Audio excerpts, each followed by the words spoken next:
Hello friends, जय हिंद। आज हम आपके लिए लेकर आए हैं उत्तर प्रदेश कृषि एवं पशुपालन टॉपिक्स। तो चलते हैं, पहले थ्योरी कराएंगे, उसके बाद फिर कुछ एमसीक्यू प्रश्न हैं। तो चलते हैं। उत्तर प्रदेश में लगभग 78% जनसंख्या का व्यवसाय कृषि है। उत्तर प्रदेश में चावल, आलू, जौ, मक्का, बाजरा, गन्ना, तिलहन का उत्पादन व्यापक स्तर पर किया जाता है। मूंगफली, गन्ना, कपास, अलसी, चाय, सरसों, तंबाकू इत्यादि राज्य की जो है वह नकदी फसलें हैं उत्तर प्रदेश की। आगे आते हैं। देश की कुल कृषि योग्य भूमि का 20% भाग जो है वह उत्तर प्रदेश में ही स्थित है। उत्तर प्रदेश में लगभग 73% लोगों की जीविका का प्रमुख साधन कृषि है। कृषि जलवायु प्रदेश उत्तर प्रदेश के कृषि जलवायु प्रदेश उत्तर प्रदेश में कृषि को जलवायु के आधार पर 9 भागों में बांटा जाता है। कौन कौन से भाग हैं वो?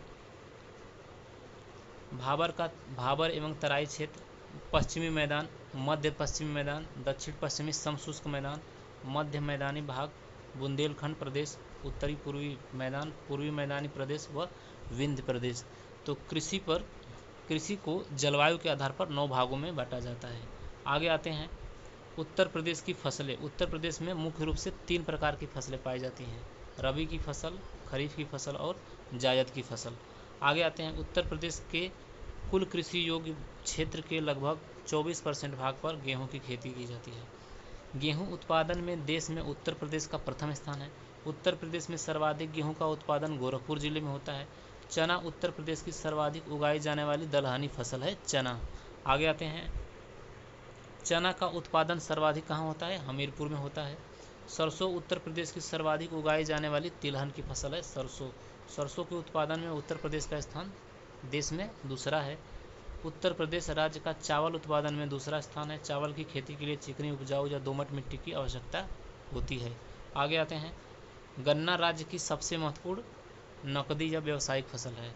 गन्ने की सर्वाधिक उत्पादन के कारण उत्तर प्रदेश को भारत का शक्कर का कटोरा के नाम से जाना जाता है। यहाँ गन्ना उत्पादकों की संख्या सर्वाधिक है। भारतीय गन्ना अनुसंधान संस्थान लखनऊ उत्तर प्रदेश में स्थित है। गन्ना अनुसंधान संस्थान लखनऊ उत्तर प्रदेश।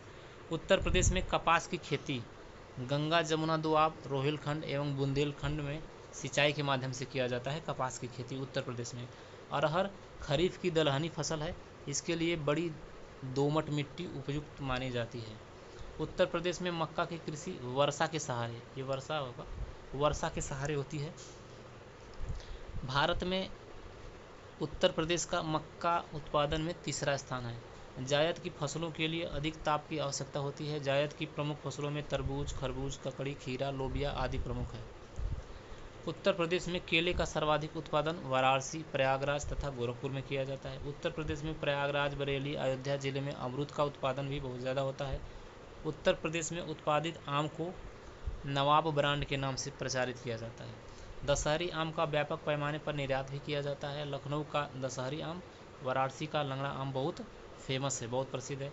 आलू उत्पादन के मामले में उत्तर प्रदेश का स्थान भारत में प्रथम है। आलू उत्पादन में उत्तर प्रदेश प्रथम देश में। आगरा कृषि निर्यातक क्षेत्र केवल आलू के लिए स्थापित है। यहाँ आलू को ताज ब्रांड के नाम से बेचा जाता है। आगे आते हैं। दुग्ध उत्पादन के बारे में जान लेते हैं। दुग्ध उत्पादन में उत्तर प्रदेश का देश में प्रथम स्थान है। दुग्ध उत्पादन में वृद्धि क्रांति हेतु सरकार द्वारा वर्ष 1970-71 में ऑपरेशन फ्लड चलाया गया था। वर्तमान में 59 दुग्ध संघ राज्य में कार्यरत हैं उत्तर प्रदेश में। पशुपालन के बारे में जान लेते हैं। 1944 में पशुपालन विभाग की स्थापना की गई थी उत्तर प्रदेश सरकार के द्वारा। 20वीं पशुगणना 2019 के अनुसार राज्य में कुल पशुओं की संख्या 67.8 मिलियन यानी कि 678 लाख है। देश में सर्वाधिक भैंस एवं बकरियों की संख्या उत्तर प्रदेश में ही पाई जाती है। आगे आते हैं। अगला है कुछ फल सब्जी और उनकी प्रजातियों के नाम दिया गया है कि कौन कौन से। जैसे आम की प्रजाति दशहरी, लंगड़ा, गुलाब खास, सुरखा, मलिहाबादी। अमरूद का सफ़ेदा, हाफजी, इलाहाबादी, सफ़ेदा, ललित, सुर्खी। आंवला की प्रजातियां है कंचन, कृष्ण और बनारसी। केला की अल्फान, मालभोग, अदेश्वर, दूध सागर, ये सब केले की प्रजाति है। संतरा की प्रजातियां नागपुरी, किन्नू और खादी। आगे आते हैं। लीची की जो प्रजातियां हैं वह अलिव, वेदाना, स्वर्णरूप। पपीता का पूसा, नन्हना, वाशिंगटन। तरबूज शुगर बेबी और झुरका ज्योति, ये शुगर बेबी और झुरका ज्योति तरबूज के प्रजातियां हैं। आलू की प्रजातियां हैं कुफरी बहार और चिपसोना। अदरक का है नदिया सुप्रभा और सुरुचि। मैंथा शिवाला का क्या है हिमालय गोमती कोसा मेघ और स्पाइकाइटा। पान महोबा देसवरी कलकतिया कपूरी मगही सूफिया रामटेक, ये सब क्या है पान के प्रजातियां हैं। तो उसके बाद अब ये हो गया थ्योरी का पोर्शन। अब आते हैं क्वेश्चंस पे, कुछ क्वेश्चंस कर लेते हैं। उत्तर प्रदेश का कौन सा जिला धान का कटोरा कहलाता है? तो बलिया जिला को कहा जाता है। आगे आते हैं, अगला प्रश्न है पशुपालन विभाग किस मंत्रालय के अंतर्गत आता है? तो पशुपालन विभाग पशुपालन डेयरी एवं मत्स्य पालन मंत्रालय, ऑप्शन नंबर सी इसका सही हो जाएगा। अगले क्वेश्चन पे आते हैं। अगला क्वेश्चन है उत्तर प्रदेश में सर्वाधिक दुग्ध उत्पादन किस जिले में होता है? तो सबसे ज़्यादा दूध का उत्पादन मथुरा जिले में होता है। अगला क्वेश्चन पे आते हैं। अगला क्वेश्चन है पशुओं में मुंहपका खुरपका रोग किसके कारण होता है? तो पशुओं में जो मुंहपका खुरपका रोग होता है वह वायरस के द्वारा होता है, वायरस के द्वारा। अगले क्वेश्चन पे आते हैं। अगला क्वेश्चन है क्रिबको का मुख्य कार्य क्या है? तो क्रिबको का मुख्य कार्य है उर्वरक का उत्पादन। आगे आते हैं छठवें क्वेश्चन पे, किस प्रजाति की गाय को साहिवाल कहा जाता है? तो साहिवाल पंजाब की गाय को कहा जाता है। अगले क्वेश्चन पे आते हैं। अगला क्वेश्चन है भारत में राष्ट्रीय डेयरी विकास बोर्ड की स्थापना कब की गई? तो भारत में राष्ट्रीय डेयरी विकास बोर्ड की स्थापना कब हुआ था? तो ये हुआ था 1965 में, ऑप्शन नंबर 20 का सही हो जाएगा। अगले क्वेश्चन पे आते हैं उत्तर प्रदेश में गंगा गाय योजना का उद्देश्य क्या था? देसी गायों को संरक्षित करना गंगा गाय योजना का उद्देश्य था। आते हैं अगले क्वेश्चन पे। अगला प्रश्न है किस फसल को नकदी फसल नहीं माना जाता है? तो गेहूं को नकदी फसल नहीं माना जाता है। नकदी फसल का मतलब व्यावसायिक फसल है जिसको बेचकर ज़्यादातर उसका मुख्य उद्देश्य उगाने का मुख्य उद्देश्य उसको बेचकर मतलब पैसे कमाना होता है, उसका मतलब व्यवसाय में यूज किया जाता है। तो गन्ना हो गया, कपास हो गया, चाय हो गया, ये सब ज़्यादा मतलब स्टोर करके नहीं रखा जाता है जैसे चावल और गेहूँ स्टोर करके रखा जाता है ताकि उसको साल भर चलाया जा सके। तो इस तरह उसको नकदी फसल के रूप में माना जाता है जो व्यावसायिक रूप से होते हैं। अगला क्वेश्चन 10वां क्वेश्चन है उत्तर प्रदेश में पशुपालन को बढ़ावा देने के लिए कौन सी योजना शुरू की गई थी? तो कामधेनु योजना शुरू की गई थी। अगले क्वेश्चन पे आते हैं। अगला क्वेश्चन है हरित क्रांति के जनक कौन माने जाते हैं? तो MS स्वामीनाथन को हरित क्रांति का जनक कहा जाता है। अगला क्वेश्चन है कौन सी फसल खरीफ की फसल है? तो धान खरीफ की फसल आती है। धान के समय में जो भी फसलें आती हैं वह खरीफ की फसल होती है और गेहूं के सीज़न में उससे रिलेटेड गेहूं हो गया, सरसों हो गया, मटर हो गया, चना हो गया, ये सब खरीफ की फसल में आती हैं। आते हैं आगे उत्तर प्रदेश में कृषि के लिए सर्वाधिक प्रयुक्त सिंचाई साधन कौन से है?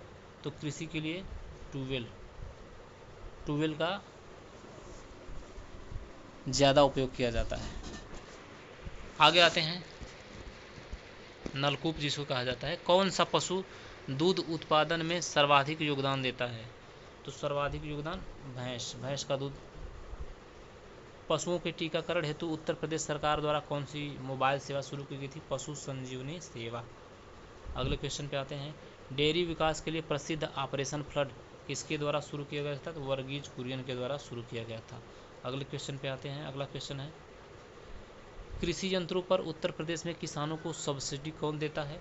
तो राज्य कृषि यंत्र योजना, इसके द्वारा सब्सिडी दिया जाता है। अगले क्वेश्चन पे आते हैं भारत में सबसे अधिक गेहूं उत्पादन किस राज्य में होता है? तो उत्तर प्रदेश में गेहूं का उत्पादन सबसे ज़्यादा होता है। अगले क्वेश्चन पे आते हैं किस फसल को श्वेत सोना कहा जाता है? सफ़ेद सोना कपास को कहा जाता है, कपास की खेती को। अगले क्वेश्चन पे आते हैं बरेली में स्थित IVRI का पूरा नाम क्या है? तो Indian veterinary research institute, option number A इसका सही हो जाएगा।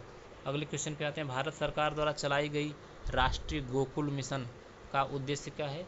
देसी नस्लों का संरक्षण। राष्ट्रीय गोकुल मिशन का उद्देश्य है देसी नस्लों का संरक्षण। उत्तर प्रदेश में सबसे अधिक गन्ना उत्पादन किस जिले में होता है? तो सबसे अधिक गन्ना का उत्पादन मेरठ जिले में होता है।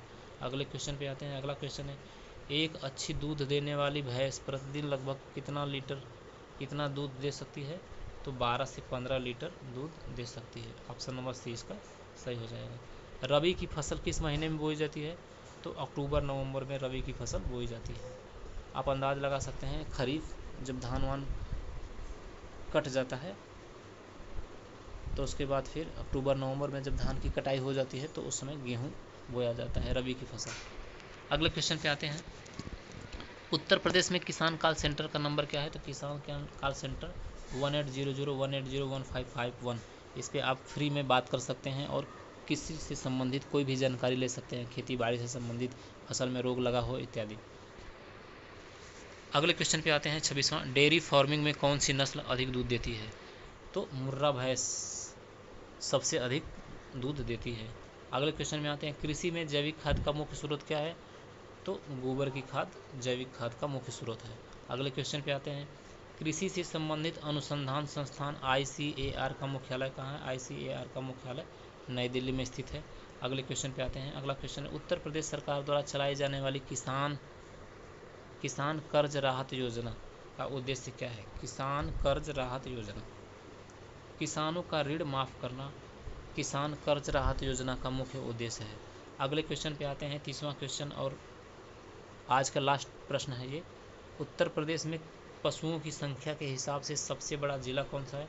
तो पशुओं की संख्या के हिसाब से सबसे बड़ा जिला बरेली। बरेली में सर्वाधिक पशुओं की संख्या पाई जाती है। तो ये रहे उत्तर प्रदेश के कृषि एवं पशुपालन से रिलेटेड कुछ थ्योरी तथा MCQ। आपको ये वीडियो कैसा लगा? अगर अच्छा लगा तो लाइक करें, कमेंट करें और इस चैनल को ज़रूर से ज़रूर सब्सक्राइब कर लें, क्योंकि हमारा परिवार अभी छोटा है, लेकिन जल्द ही आप लोगों के मिलने से हमारा परिवार बड़ा हो जाएगा और इस चैनल पर अच्छी वीडियोज़ आपको प्रोवाइड की जाएगी। तो चैनल को ज़रूर से ज़रूर सब्सक्राइब करें। धन्यवाद।